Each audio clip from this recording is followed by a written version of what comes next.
الرحمن الرحيم الحمد لله رب العالمين والصلاة والسلام على سيد المرسلين وعلى آله وأصحابه أجمعين أما بعد فقد قال الله عز وجل في كتابه أعوذ بالله من الشيطان الرجيم بسم الله الرحمن الرحيم إن في خلق السماوات والأرض واختلاف الليل والنهار لآيات لأولي الألباب الذين يذكرون الله قياما وقعودا وعلى جنوبهم ويتفكرون في خلق السماوات والأرض ربنا ما خلقت هذا باطلا سبحانك فقنا عذاب النار. قابل صد احترام مخدوم العلماء حضرت مولانا قاری تصور الحق مدنی صاحب، حضرت مولانا مفتی حسین احمد صاحب، محترم محمد سفیان محمد رضوان القاسمی صاحب، مولانا حفیظ الرحمن صاحب اور دیگر علماء کرام، بزرگان دین، نوجوانان اسلام، عزیز دوستوں اور پیارے بچوں،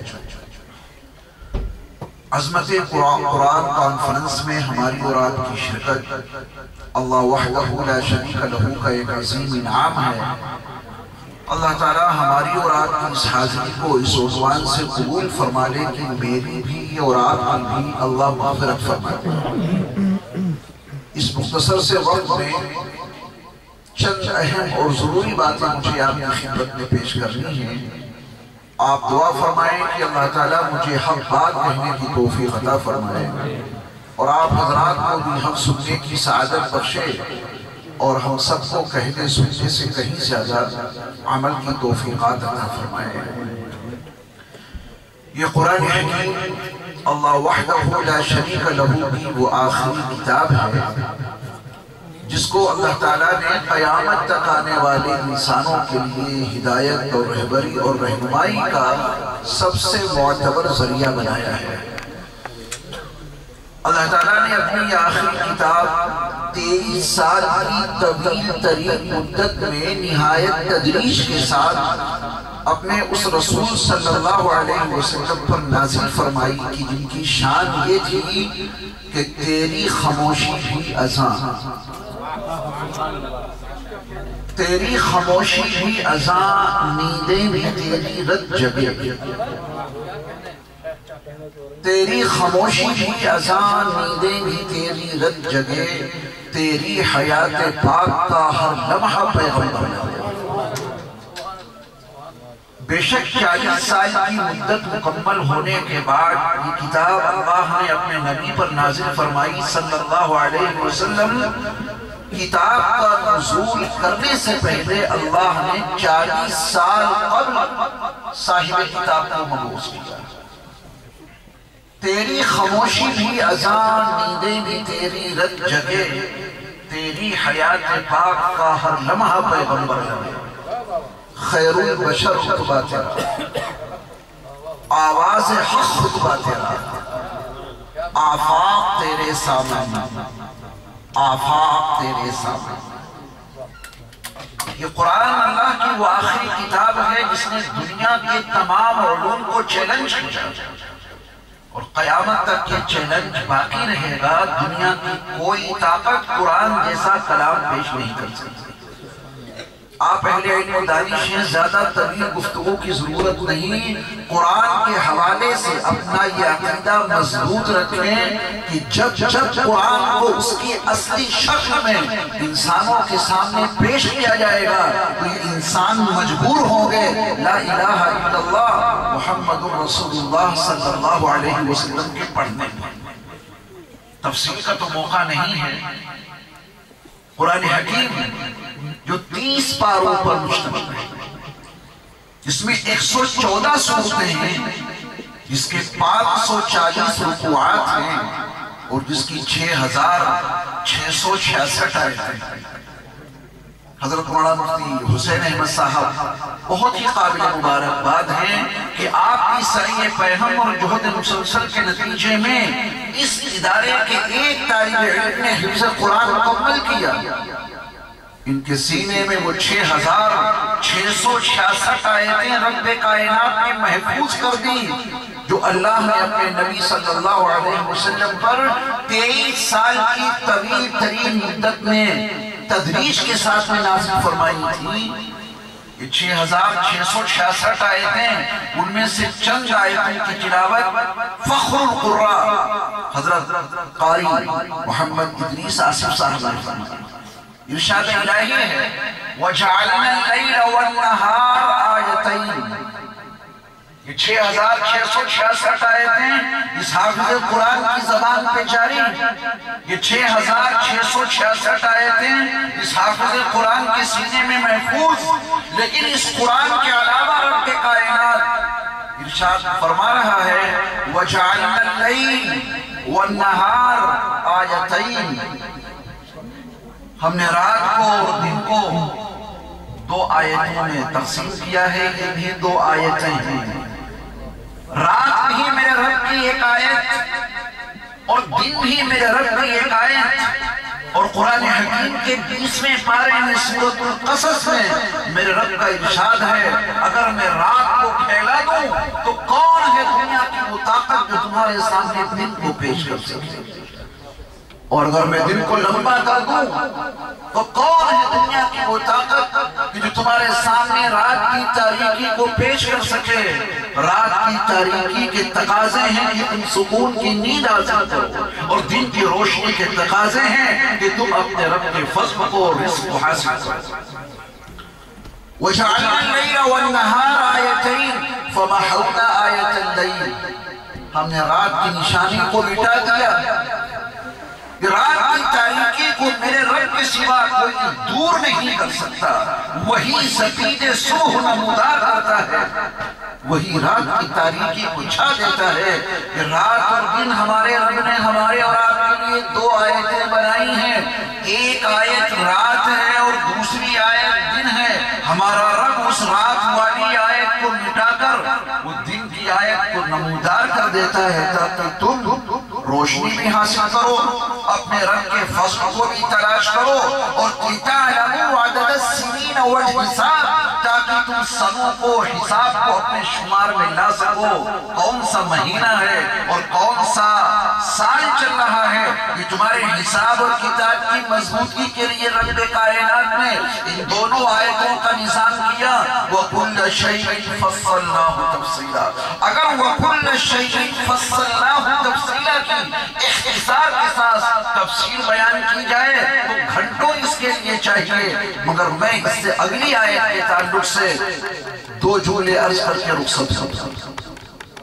وَكُلَّ إِنسَانٍ أَلْزَمْنَاهُ طَائِرَهُ فِي عُنُقِهِ، آپ اس کو عظمت قرآن کانفرنس کے حوالے سے اپنے معبود کا اور اپنے رب کا یہ کلام سنیں۔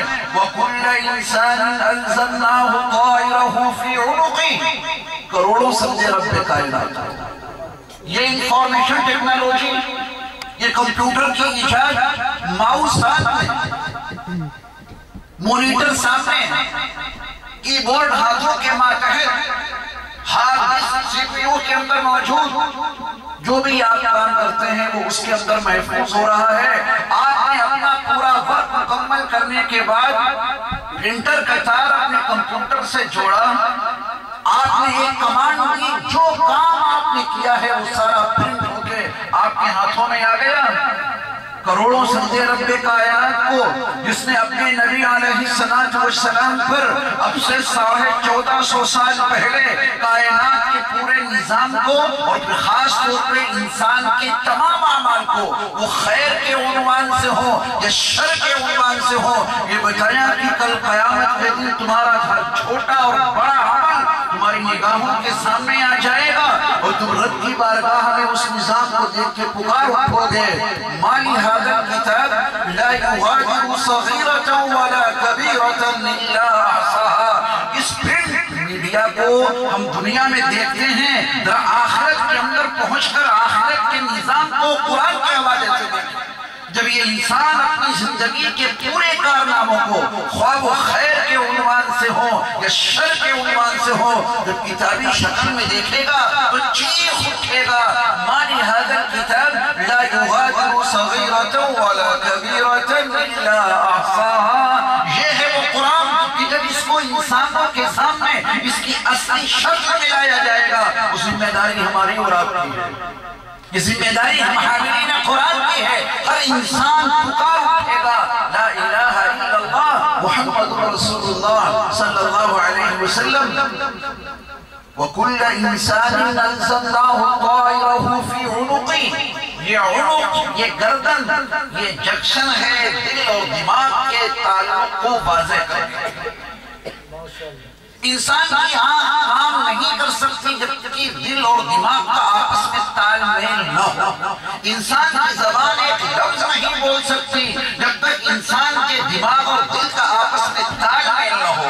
انسانوں کے کاموں کی قوت سماعت مفقود ہو جائے گی اگر انسان کے دماغ اور دل کا آپس میں تال میل اور جوڑ نہ ہو۔ انسان کے بدن کا کوئی عضو اس وقت تک حرکت نہیں کر سکتا جب تک کہ انسان کے دل اور دماغ کا آپس میں تال میل نہ ہو۔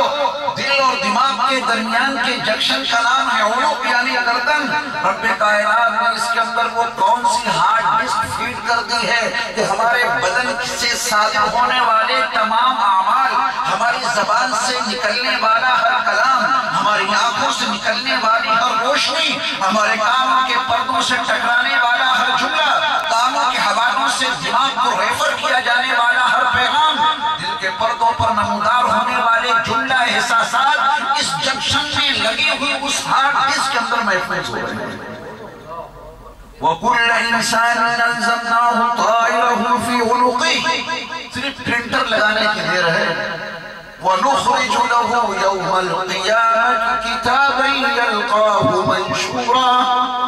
کروڑوں سجدے رب کائنات کے رب سے کتاب استعمال کیا۔ ابھی ہمارے فخر القرآن حضرت قاری محمد ادریس صاحب جب میرے رب کے اس کلام کی تلاوت فرما رہے تھے، رب کعبہ کی قسم رونگٹے کھڑے، دل کی دھڑکنیں تیز ہو گئی، خون کی گردش میں بڑی تیزی کے ساتھ میں اضافہ ہوا۔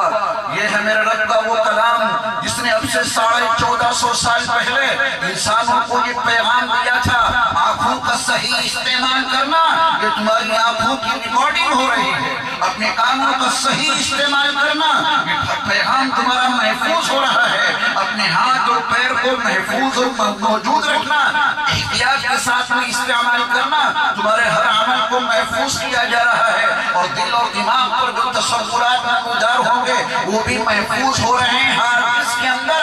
وَنُخْرِجُ لَهُ يَوْمَ الْقِيَامَةِ كِتَابًا يَلْقَاهُ مَنْشُورًا۔ کیا ہوگا؟ میرے رب کا نظام کل آنکھوں کے سامنے آ جائے گا۔ ہم جو کچھ کر رہے ہیں وہ اس ہارڈ ڈسک کے اندر محفوظ ہو رہا ہے۔ کل پرنٹر لگانے کی دیری ہوگی، وہ کتاب پرنٹ ہو کے سامنے آئے گی۔ قرآن نے کتاب کا لفظ استعمال کیا ہے، اور کیا کہے گا قرآن؟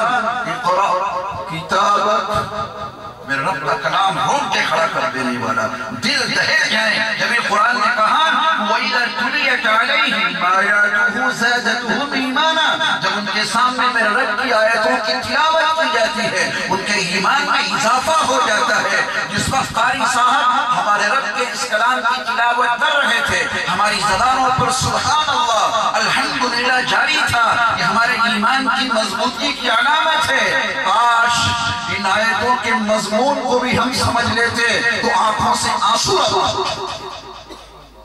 اقرا کتابک، اپنی کتاب کو پڑھ لو، کفا بنفسک اليوم علیک حسیبا، تمہارے حساب کے لیے تمہارے اعمال و کردار کا یہ کتاب بہت کافی۔ چھوٹے سے اس مختصر سے وقت میں سمجھتا ہوں کہ زیادہ تفصیلی گفتگو نہیں کی جا سکتی، بس میں علامہ اقبال کے اس شعر پہ اپنی بات کو ختم کرتا ہوں۔ حضور دہر میں آسودگی نہیں ملتی، حضور دہر میں آسودگی نہیں ملتی، تلاش جس کی ہے وہ زندگی نہیں ملتی۔ شاعر مشرق علامہ اقبال کو کس زندگی کی تلاش تھی، اللہ یہ شعور ہمارے دلوں میں بھی بیدار کرتا ہے۔ حضور دہر میں آسودگی نہیں ملتی، تلاش جس کی ہے وہ زندگی نہیں ملتی، ہزاروں لالو گل ہیں ریاض ہستی میں، ہزاروں لالو گل ہیں ریاض ہستی میں، وفا کی جس میں ہو بو وہ کلی نہیں ملتی۔ اللہ وفاداری ہم سب کو عطا کر دے۔ وآخر دعوانا ان الحمدللہ رب العالمین۔